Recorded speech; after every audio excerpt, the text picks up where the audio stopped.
Hello and welcome to On the Real Side with Bob Mover Academy. My name is Joe Grotto, and I'm a teacher, and I'm also marketing and technology at Bob Mover Academy of Music. It's a pleasure for us to welcome the New York-based composer, arranger, pianist Joel Diamond, who's also a teacher with the Bob Mover Academy. He's going to be teaching composing for film and TV, and he's also teaching ragtime, stride, and boogie woogie piano. I would also like to introduce my friend, master saxophonist and educator, Bob Mover, who's also the CEO and founder of the Bob Mover Academy, as well as Jesse Kaiser, who is our administrative and curriculum coordinator and web designer at BMA. Welcome. Hello. Thank you. Thank you very much. Welcome to you and whoever is watching us. And welcome to our man, Joel. That's right. He's our man today. Great to see everybody. Looking sharp. So let's get started. Okay. So, Joel, the first question that popped into my mind for you is my family. To give you an example, my father's always loved music. Started me on music when I was 3. My mother sang at Harvard and then continued singing whenever she could. Does your family have any musical background? No. Well, I come from a line of cantors. So my great-grandfather was actually a very famous cantor who lived in Chicago. That was the musical background, by the way. Hmm? That would be musical background. Yeah.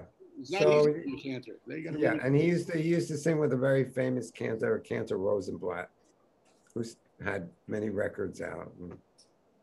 So that's where maybe it comes from. That's a good place to come from. Yeah.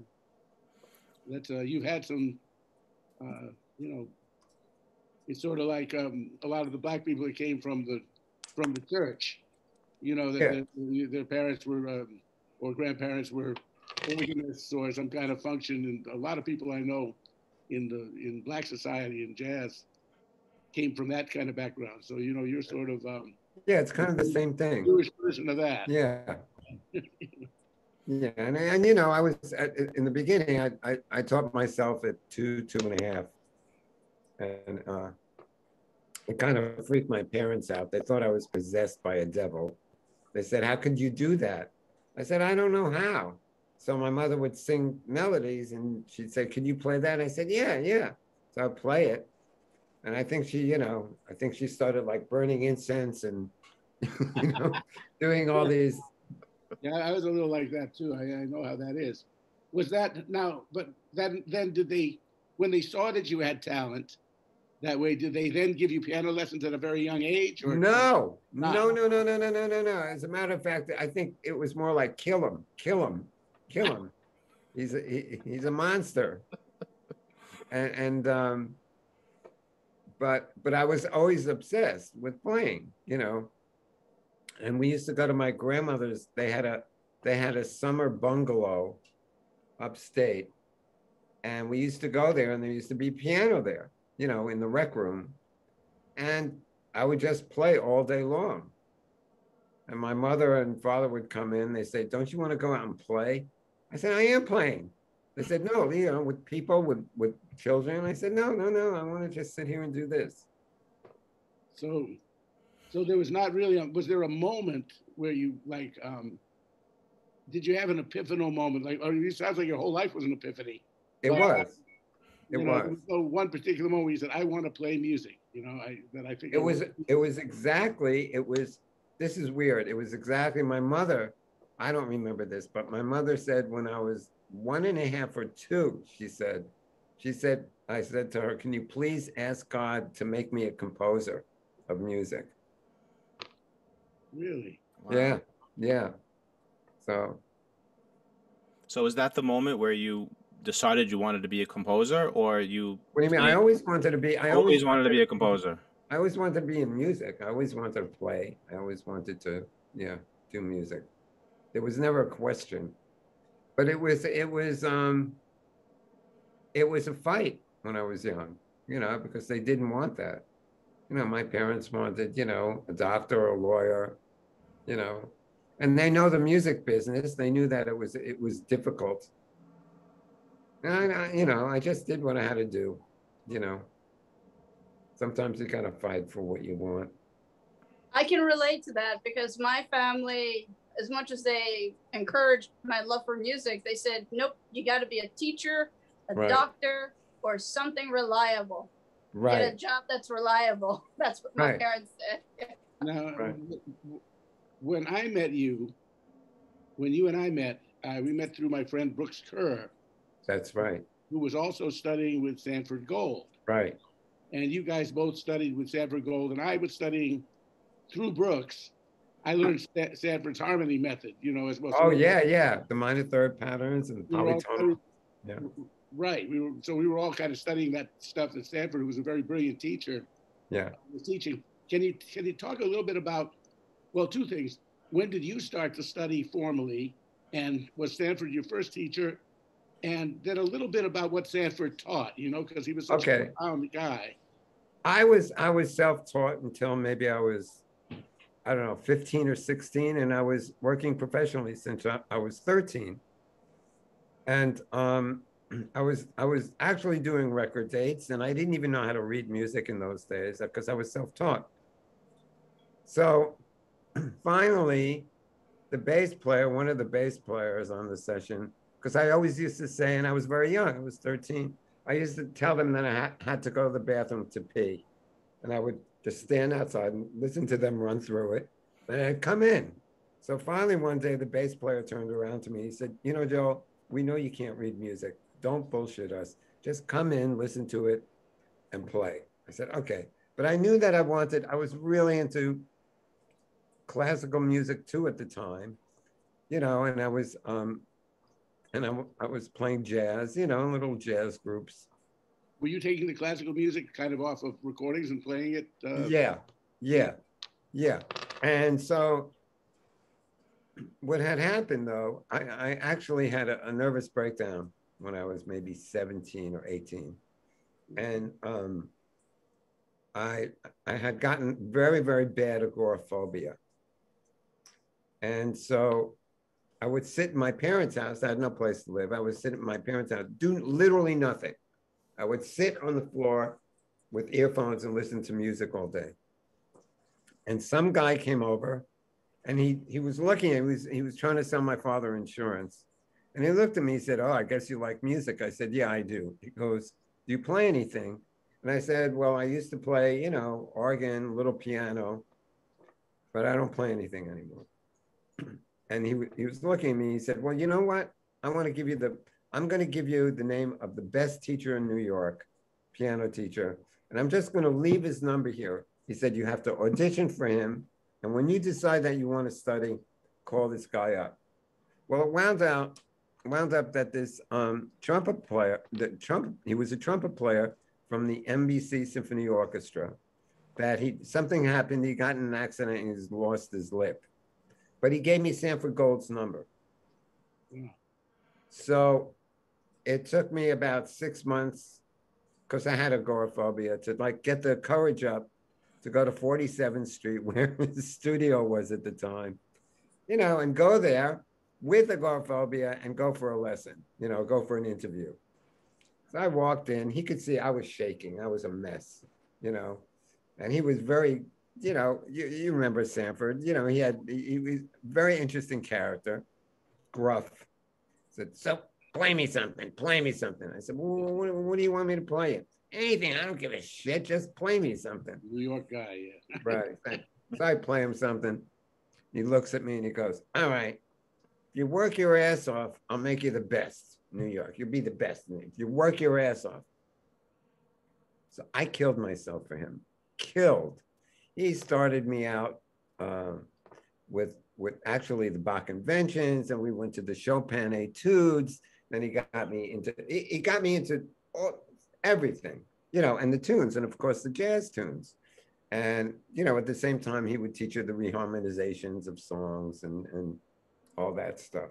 Yeah, that's cool. At the same time, which I didn't tell him because he would have gotten really mad, I heard about Madame Charlotte in Boston, who she was like the Nadia Boulanger of the United States. And yeah, a lot of people came through her too. yeah. And so anyway, so I called her up and she said, oh, come over, come over. So I took a bus to Boston, and she was actually Keith Jarrett had his lesson before mine. Uh-huh. So he's leaving, and I said, oh, that's Keith. Okay, I walk in. And again, you know, my first lesson with her, and she was a mystic. She was literally a mystic. It was unbelievable. So she goes, play me something. Again, with play me something. So I play her something. And she said, great, great. She said, now, this is what you're going to do. You're not going to play any music. I'm not allowing you to play anything until you make one note sound good. That was her technique. So I would spend, I don't know, 10 hours playing one note for her. Did she have you sing? What? Did she have a vocal technique that she did? Did you sing the note? Did she have you? She makes you breathe the note. You have to breathe the phrases. Everything was a breath. Everything was about breath. So she would give me these breath exercises that I'd have to do, almost like yoga, you know, and finger techniques where you would take the note. You wouldn't press it down all the way. You'd have to have the hammer bounce up in the piano so that you had total control over the sound of the piano, of the note. Oh, wow. Months and months and months of playing these one note. I'd come in, and what she used to do, she'd say, all right, look, you know, when you're coming in every week, call me the day before, and I'm going to cancel all my students. You come in and you spend a day with me. Really? So I said, okay. Wow. So I did that. And between that and Sanford, it was pretty cool. Then I wanted to study composition. So a friend turned me on to this teacher, Konstantin Strongilos, who was amazing. Another schlep. You know, I would get these teachers, you know, hours and hours away. This guy lived all the way out in the wilds of New Jersey. So again, with the bus, I had to take a bus out to him, and he would make me get to his place at 9 a.m. And his lesson was from 9 a.m. to 9 p.m. Wow. No food, no breaks. And what he would do, he would wind up taking Beethoven sonatas and some Beethoven symphonies, and he would take it out and put it in front of me, and he'd say, okay, you have 15 minutes to look at it. So I'd look at it for 15 minutes. He would close the book, take it away, and he goes, all right, I want to know how he developed, play me the theme, and then tell me how he developed the theme. He said, you don't have to play every single note perfectly, or just give me the idea and how it was developed. So I did that for a while. That was pretty brain damaging, brain damaging in itself, you know. What insights you get? And he tortured me, and I'd be starving. And, you know, 9 o'clock comes rolling around, and you can go home now. Okay. You know, I would basically crawl to the bus station, you know, by the time I got home. May I interject that this is our, we're offering that lesson at a premium at the Bob Mover Academy. You have a premium price to pay for the 9 to 9, no food. Right. No food, no breaks. We're allowed water. No food, no breaks. No breaks. He did let me go to the bathroom. He let me pee for a while. You're allowed to that. You're allowed I had to take my hand and, you know, make sure you keep your computer plugged in. Yeah. Can I? You know. But you could drink water, I imagine. You could drink water. Yeah. That was brutal. Yes, I'm sure you learned a lot from it. I learned that I could survive without food for like that I learned. I think we all have had at least one teacher like that, though. I can remember I had a teacher like that, so I can completely relate to, or relate somewhat to your experience. I had a teacher like that in college when I was studying classical piano, Dr. O. She was a Korean woman, and I was learning a Chopin waltz, right, for my recital. And I had to do a pickup. It was an A minor. So the pickup, it went ba-da-da-dun-dun. It was that posthumous one. It was released after he died.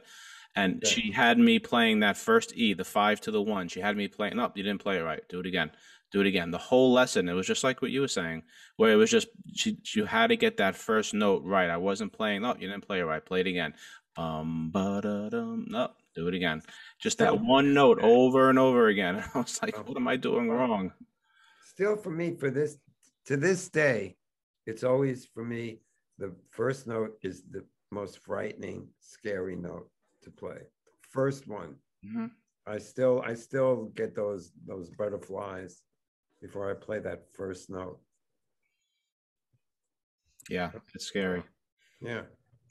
Wow, those are some, I mean, those teachers back then, they were different than they are today. Those kinds of teachers. What do you mean? I Except for kick you, your Joel. ass. Except for you, Not, Joel. I kick not your at our ass. school. Not at our school. We No, got. that's cool. I kick your ass. That's cool. So you worked as a piano player. I know you did a lot of gigs. I know you worked with Mick Taylor and Graham Yeah, Park. well, what happened, it was 1975. That's when they had the Newport Jazz Festival, when it was in New York. You remember, right? The It was cool in New jazz York festival. at the Empire State Building. I think they called it the Cool Jazz Festival at that time. Maybe. Really? Yeah. I just remember. Cool cigarettes. Oh, that's right. Yeah, Ira Sullivan got in a bit of trouble with them because one night he was playing and he said, "I'd like to dedicate this next song to our sponsor, Cool Cigarettes. The tune is called You Leave Me Breathless."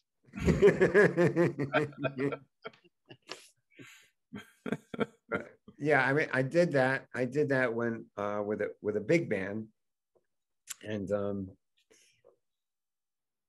it was, that was during the era of, the pentatonics and all that stuff. And I was really good at the pentatonics. I could go up and down the keyboard as fast as lightning. So as soon as I did the gig, I was getting phone calls from Harold Mayburn, everybody and their mother. Kenny Barron calls me up. I got a gig for you. I'm doing this for you. And I said, okay. And you're young. You don't know anything. I didn't know anything. And then I got a call from Patti Smith. This is how I got into the rock and roll stuff. I got a call from Patti Smith. And I said, who's Patti Smith? And my girlfriend at the time said, oh my God, you got to work with her. She's amazing. She's incredible.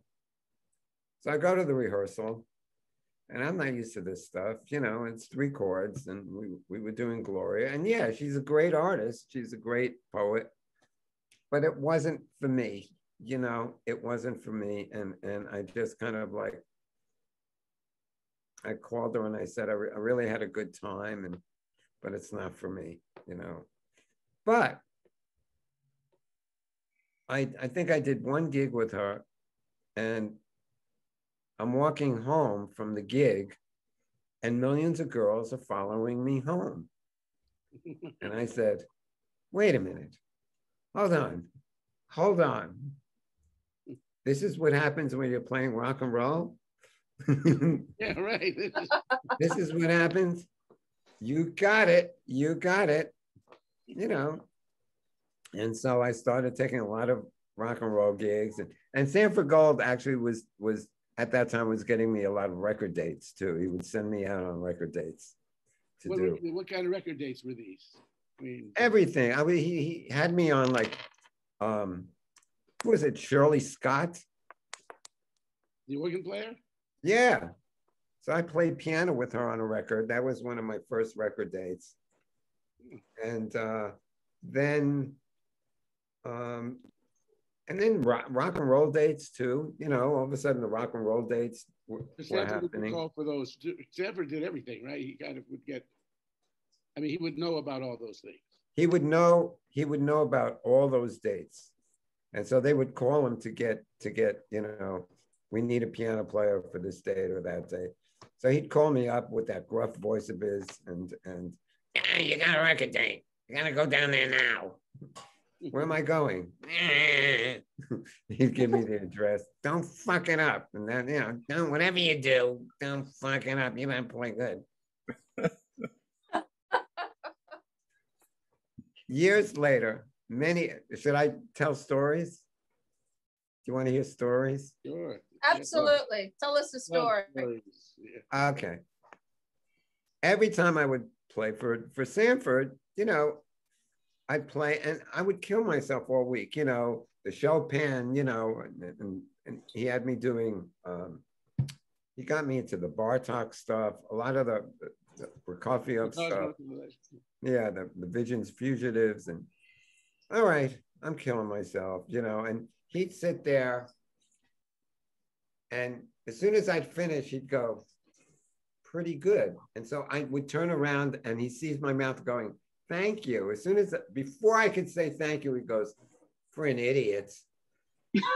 and and I would leave, and I would leave his thing, you know, literally crying. Every lesson I would leave feeling like, you know, the worst, the lowest. Really? Yeah, oh my God, horrible. And years later, you know, he retires and he moves down to Florida.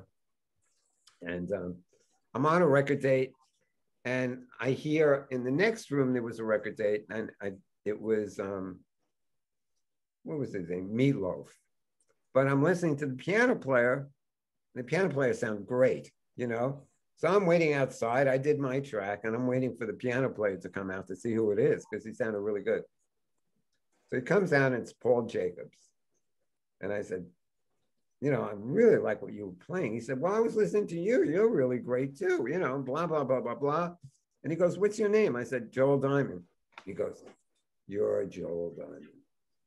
I said, what does that mean? He goes, you were a Sanford student. I said, yeah. He goes, we hated you. I said, why did you hate me? He said, every time we'd go in after you and we played what we had to play, he'd always sit there and go, not as good as Joel, not as good as Joel. And he'd shake his head. We hated you, hated you. I had Sanford's number down in Florida. So I called him because he tortured me my whole, you know, all those. So I call him, and this is typical Sanford. I said, Sanford, it's Joel. Yeah, what do you want? I said, you know, I ran into Paul Jacobs and his whole attitude changed. Oh, Paul, how is he doing? How did you run into him? I said, I met him on a record date. Oh, good. He's doing good, right? I said, oh, yeah, he's doing great. I said, but I have a beef with you. I said, you know, you told him that I was a great player. And there was silence. And he said, you're Jewish, right? I said, yeah. He goes, if I told you that you were really good, would you have practiced as hard? And I said, no. And he said, right. And hung up the phone. Not even to know, not even to ask me how I was doing. He just said, right. And hung up the phone on me. But wait a minute, Joel. But you've been telling me how good I've been doing with our lessons. So I'm going to hang up on you in a second. Don't worry. Or is it because I'm not Jewish? Is it because I'm not Jewish? Is that? No, it's sort of like, though, I think it's the same thing. When you have a teacher like that, you might do the opposite thing. Yeah. You kind of wonder, you know, you say, you know, maybe he really didn't have to do that to me. I would have been good anyway. You know, I mean, maybe you think it was good for you, but necessarily it's not going to be good for everybody. It's not going to be that good for everybody. Yeah. I think he really sussed and out. You're not Jewish. Right. Well, you know, I think he really sussed out, you know, your personality. And I think he really, you know, because he was really nice in the beginning, like the first 2 lessons. So, you know. Yeah, I mean, my father was like that in teaching me music, you know, and like I'm considered a very patient teacher, and I'm not always the most patient human being. Right. In other ways, you've seen me being patient on the bandstand, and you know, right. You've experienced that part of me. But you know, but you know, but as far as teaching, you know, I'm very patient because my father, when I got something wrong the first time, he was okay. Let's try it again. And then the second time, I'd make a mistake. He'd say, okay, one more time. Then if I made the third mistake, he'd say, you know, would you make a new damn mistake?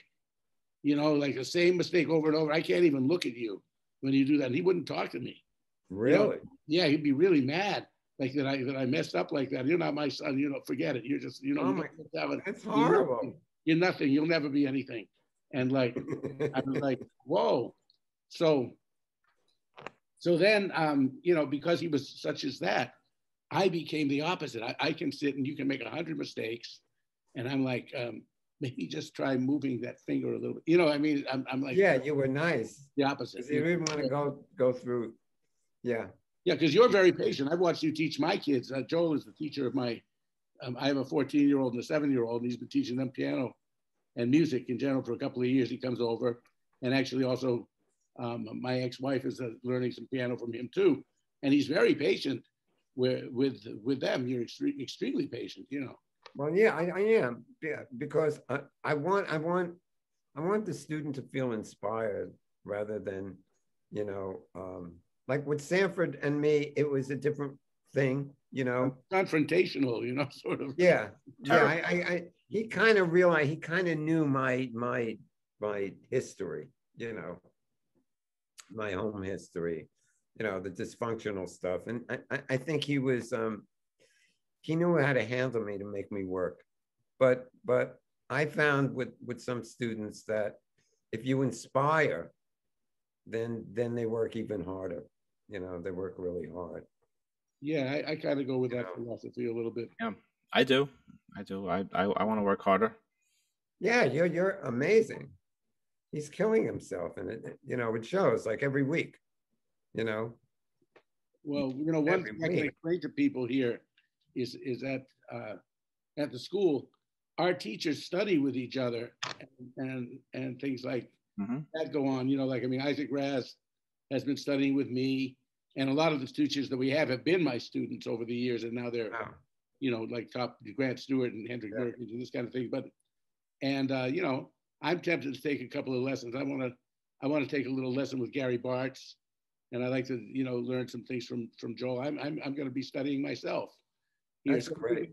You know, so that's an interesting thing. In fact, Joe has brought along a little excerpt of your lesson with each other, because you rave about each other. I get it both. I get these texts from Joe. I just had the most amazing lesson with Joel. I got some insights that I never. Oh, he did he? Okay, I'm going to change my whole routine. That's it. Your email yesterday was Joe. I've had it up to here with you. Joe rocks. I started this whole thing studying with Bob. That's how this whole thing started with me. And Bob has made me a better musician in so many ways too. So I'm all about that. You know, we're students and we're teachers until the day we die, right? Yeah. All right. So I'm going to share this clip of how do I look at it? I have to lessons, Joel. Oh, you look like shit. Oh, I can't say that. How does my sound look? Let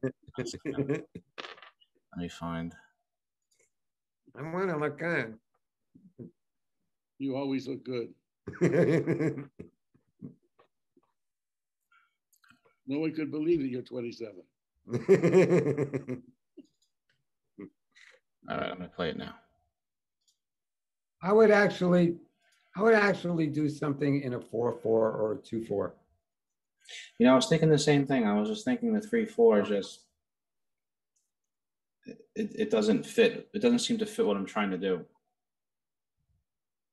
Or maybe is it the music, or is it just the meter, you think? It's the meter. It's the meter. Okay. All right, I can change the meter.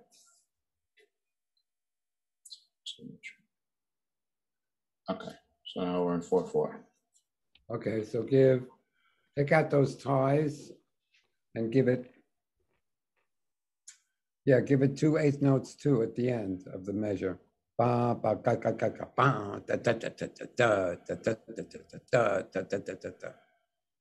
make those 2/8 notes at the end? Yeah, you can do that.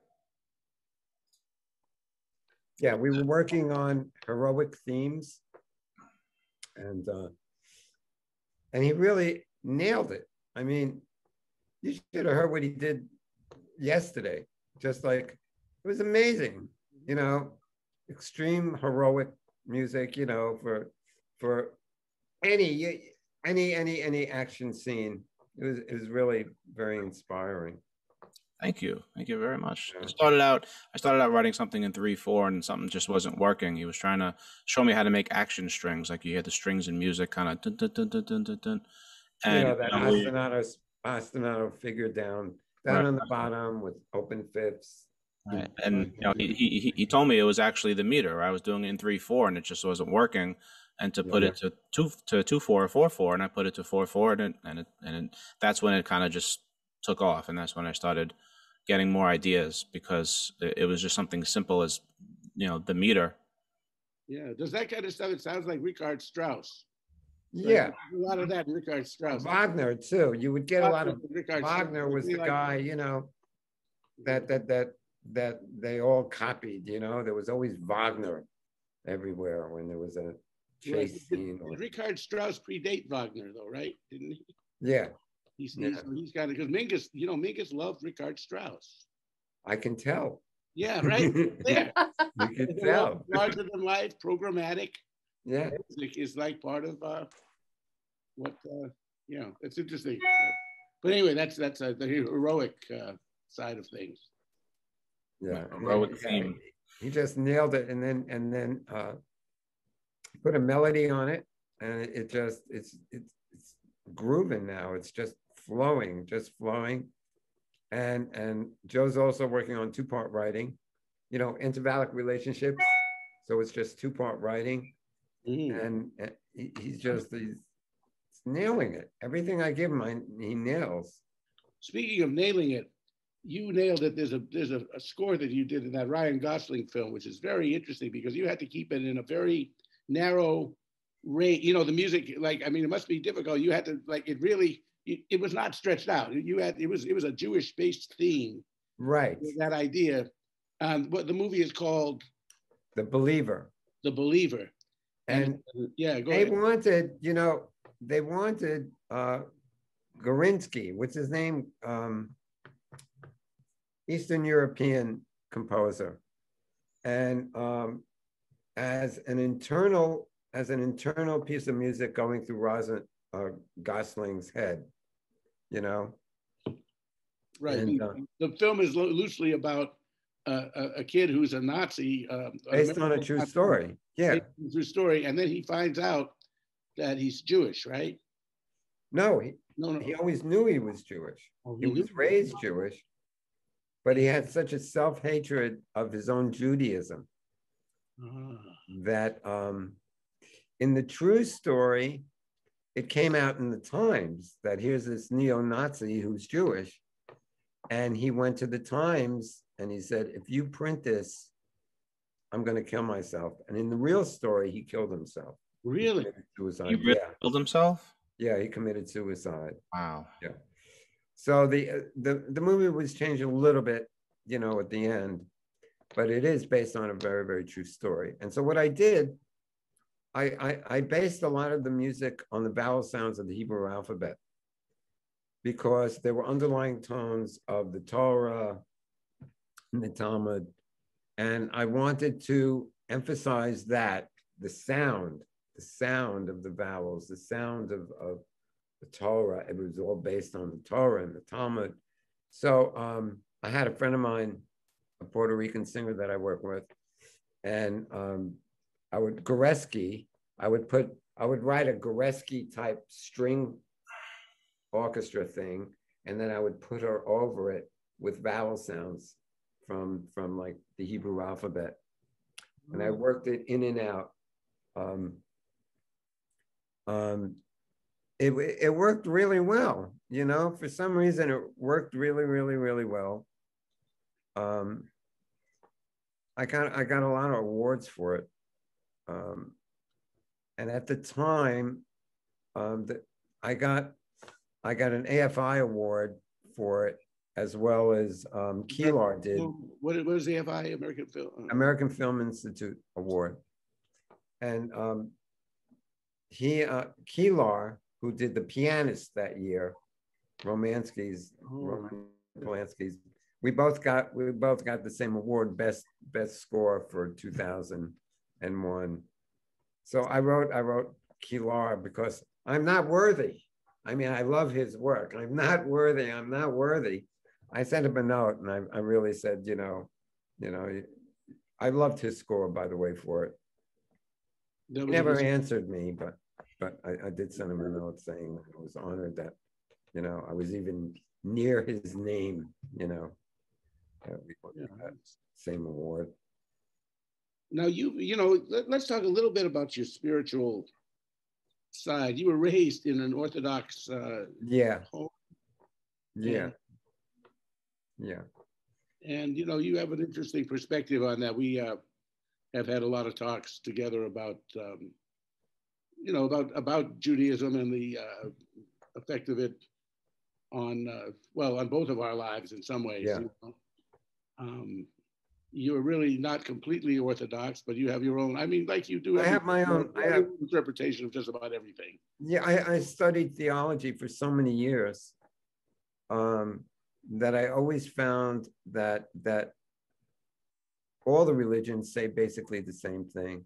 Even the traditions and the rituals might be a little bit different, but they're all the same. They're all exactly the same. And so I do respect the Orthodox community, but in the same breath, I still have my own probably, different point of view pertaining to Judaism, than most. I like the rituals. I love the symbolism. And when you get into the symbolism of it, you see the universality of every religion, every single religion. It's the same. It is all the same.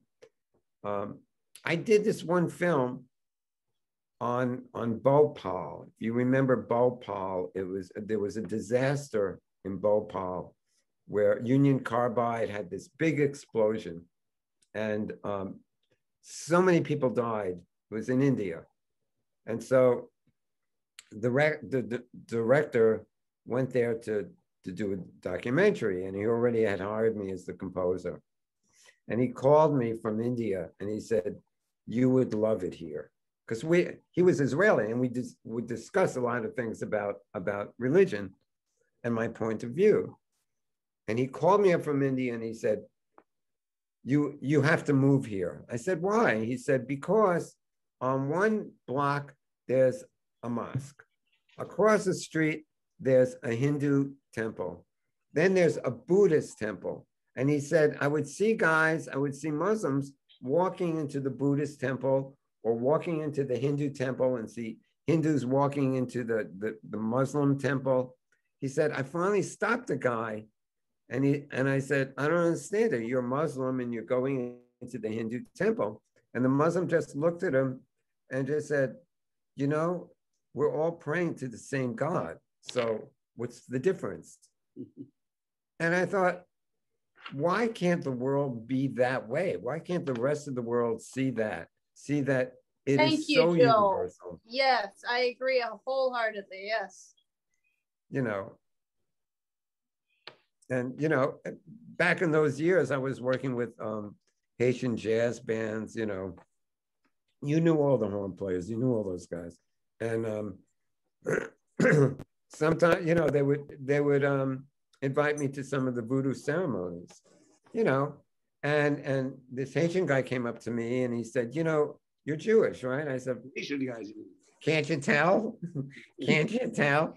And he said, that we believe, that voodoo is a part of Judaism, and it comes from Moses had a wife and his sister was mad at him, and he put the first Kabbalistic curse on his sister, Moses did.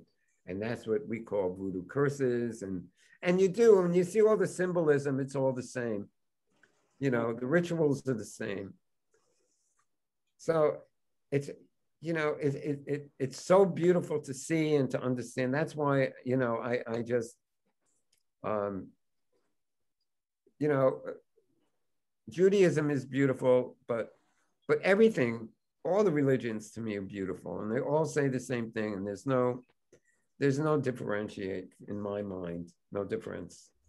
One other thing that I wanted to get into with you, one thing is I want to tell people that how Joel is teaching a number of things at the academy.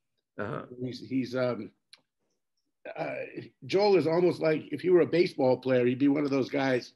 In the best sense, would be like a utility baseball player, which is not a pejorative term, but it's Right. like he could play shortstop. He can also pitch. He can also play center field. Joel is so well-rounded musically. He's one of the most well-rounded musicians I know.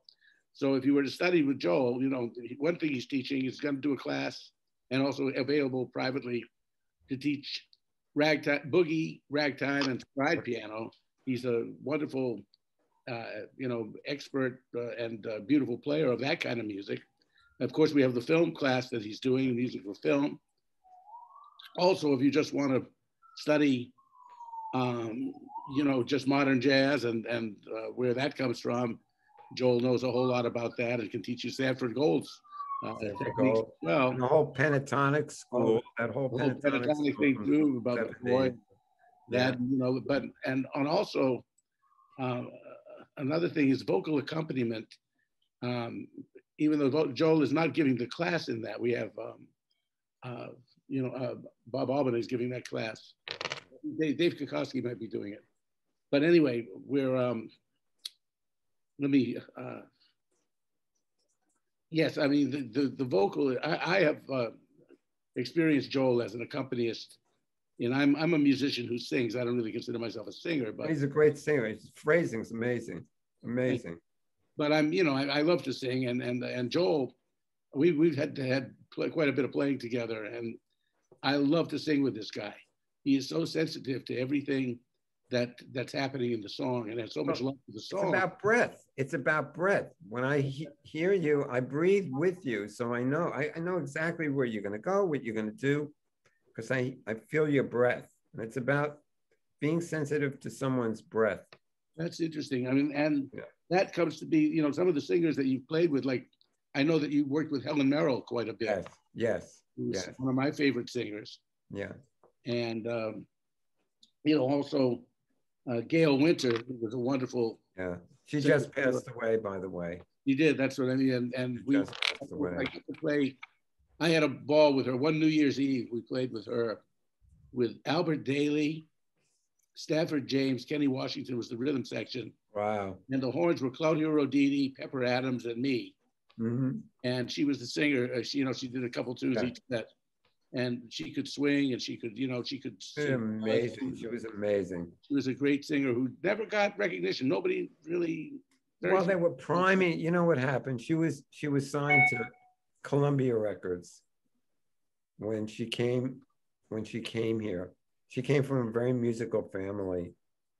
Her father was a minister, and I forgot which kind of minister, but it was very strict, from Kentucky. And she was an innocent. She was an amazing singer. Columbia Records wanted to make her into this superstar, and just through the business and politics and just, you know, she had hard luck with the record, you know, and so they kept on trying to put her into different slots. Like, we did a record that was never released for Irv Kratka. Remember Irv Kratka? It was a jazz label. I gotta do, yeah. Yeah, and it was just, you know, by that time, you know, she's an amazing singer, just a beautiful soul, but she, you know, she had accumulated a lot of problems. You know. She had some alcohol troubles, and yeah. It was too bad because I mean, she was very, you know, she besides being a great singer, she had been quite an attractive woman as well. Beautiful, yeah. Beautiful looking woman. She had that southern charm. Yeah. You know, and but you know, I mean, it was just too bad that I, you know, I couldn't figure out why she hadn't become a really big star. And then I heard some stories and understood it better, you know, that. Yeah. But she really deserved to be like one of the majors. I mean, along the Helen Merrills and you know, she really, really deserved that. It was just really a shame of you know, how the business, when she was young, they kind of chewed her up and really Did you record with her? Are there any records that came out with you with her? Well, we have a, you know, have that Irv Kratka record that's in the can. We have that. We have Never most of it. right? It never was released. Never was released because she got in a fight with Irv over something really silly and stupid. She was drunk at the time, and he got very angry. Now Irv is not around anymore, is he? Is he still with us? No, I think he's still alive. I'm pretty sure he's still alive, like the oldest guy alive or something. Maybe you should talk to him about putting it out. I'm just thinking. Yeah, yeah. It would be really nice for her legacy to have something out there, and you play so good with her. Yeah. Well, you know, I spoke to her son Trip, so we're trying to work something out. I hope you do. Get that stuff released. You know, and I know you just did a record with Marty Elkins, had Harry Allen on it and stuff, and yeah, and you did the arrangements, and you did the production and all that stuff. So you know, working some piano stuff. Yeah, so that's also something. Out of all the projects that you've worked on, I don't want to ask what your favorite one is, but what's the one that you feel most proud of? What are you, crazy? There's so many. That's a hard question, right? You know, I write a lot of ballets, and there's a couple of ballets that I did for the Cuban National Ballet that I like a lot, that I really thought I did a good job. I like what I did on The Believer. I don't know. You know what it's like. You wake up one day and you feel a certain way, so you think that's great. You know, that was my best work, and then you wake up the next day and you say, "Oh, that sucked. No, I like this one better." Yeah, so I can't zero in on like my favorite. You know, and every project is so different that it brings a whole other element to the project. You know, if you like the director you're working with, you're having a great time. You know, you're loving the project. You know, if you're fighting with a choreographer, you're not really loving the project too much. You know, so when you look back at it, you know, sometimes it works great. You know, sometimes it's like the biggest fights wind up with the best projects. You know. Yeah, I mean, I like even that the little projects you've done, those little videos that you made. pretty cute. I don't know how we can see those, but are they out? I have them on my website. You can see them. It's under like personal projects, that crazy stuff. I could show it if you want. I have his website up and running. I can show you your demo reel. No, you don't have to do the demo reel. You can go to the personal project. Bob loves the really crazy stuff that I do. I got a personal project. So. Yeah, they're very. Which one? Wait, what about Moonlight in Vermont? Did you like that? Moonlight in Vermont, Bob? Oh yeah. Moonlight in Vermont. Okay, let me explain that. Okay. You know, Bob was actually very, very inspirational because he said, you know, that lyric is a haiku. And I said, well, you know, you're right. So I would write a prelude to it, and I wrote a haiku, a musical haiku before the vocal comes in. So it's kind of crazy, you know, and then it goes into the song, and you'll hear it. You'll hear it. Interesting. All right, I'm going to share it with everybody. Okay, here it is.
Yeah, it's kind of long, so I just put the first minute.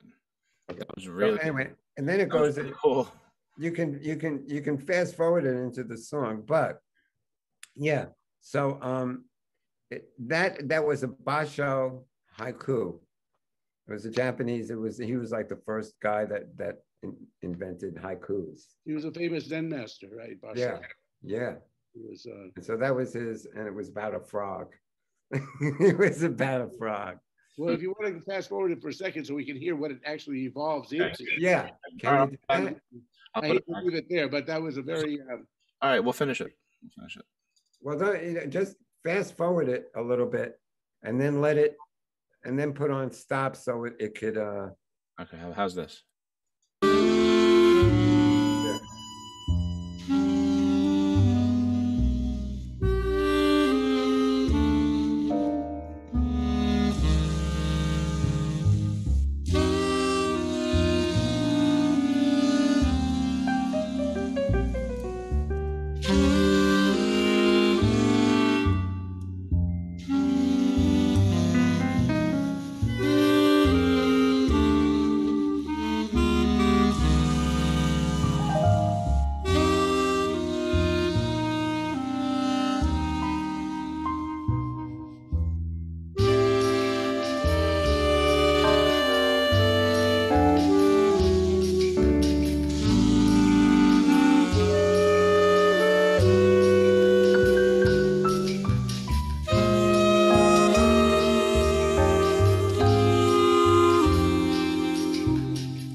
So hypnotized by the lovely evening summer breeze, warbling of the meadowlark, moonlight in Vermont.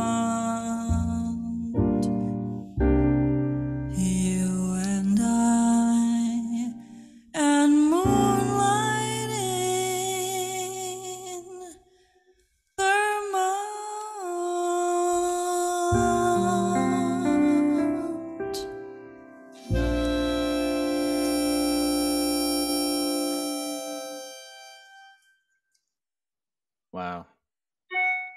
Yeah, isn't So that great? That was amazing.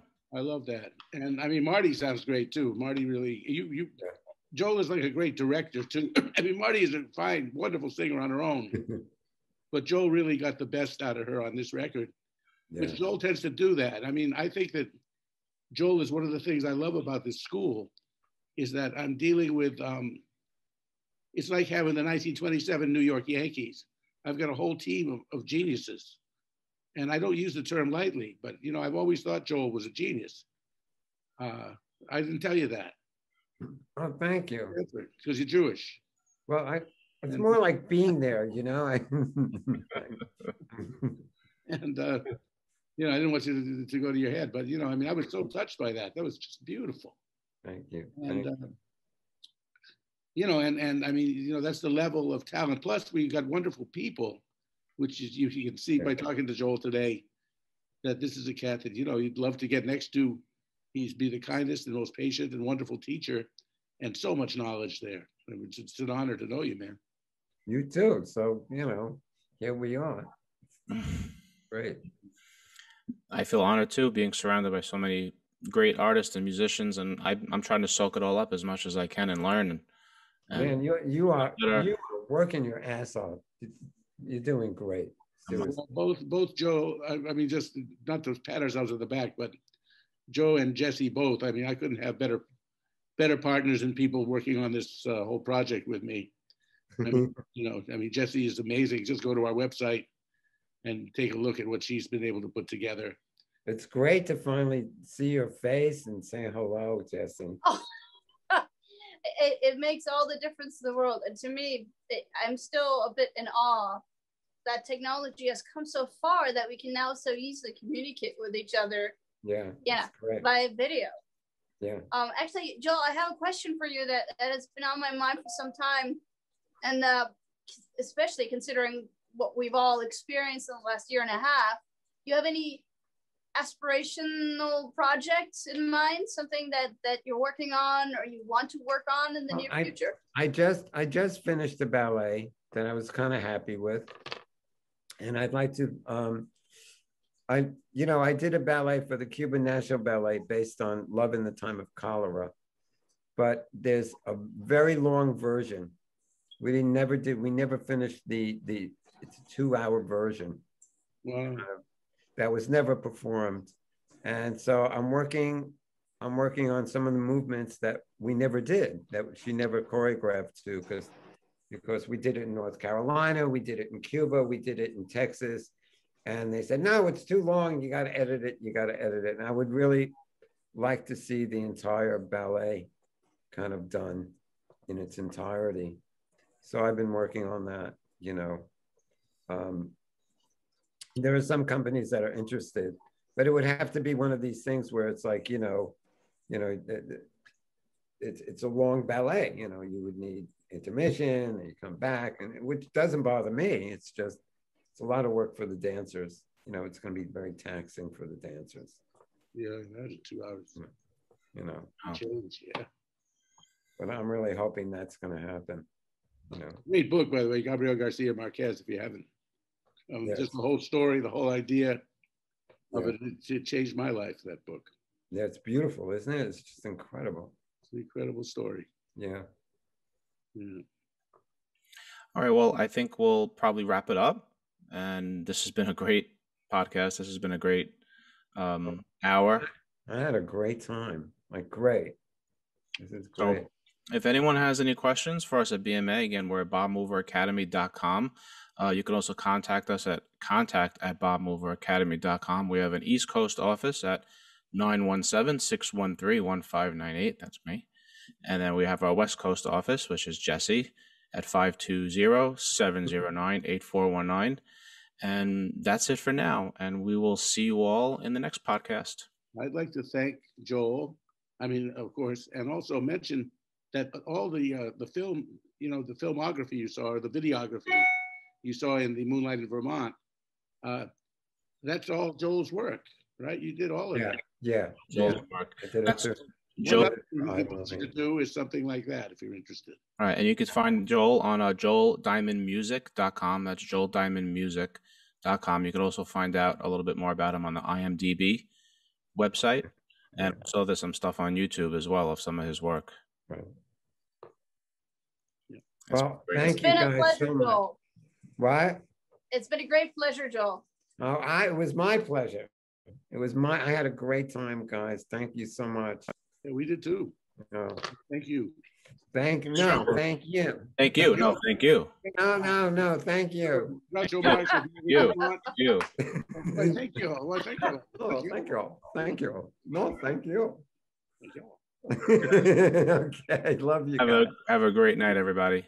You too. You as well. All right, bye.